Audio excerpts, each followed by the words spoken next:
వినయాన్ని దాస్యభావంతో ముడిపెట్టకూడదు. వినయం ఆత్మకు సంబంధించిన వైఖరి. నేను ఎలా ఉన్నానో అలా ఉన్నాను, కానీ నేను తయారు కావలసిన విధంగా తయారు కావాలి. ఈ రెండింటికి ఉన్న అంతరమే వినయం.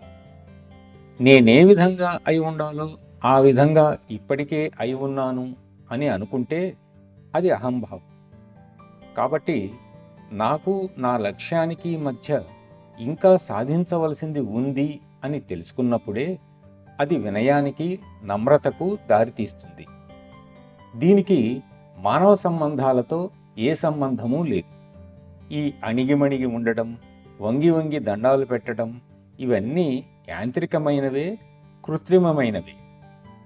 పరిపూర్ణులైన వారు ఎదురైనప్పుడు నమ్రత, వినయ వైఖరి మనలో స్వతహాగా కలుగుతాయి.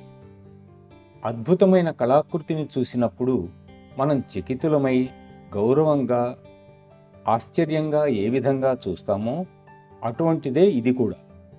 ఇది దాస్యభావం కాదు, దాస్యము కాదు. ఇది వినమ్ర భావం.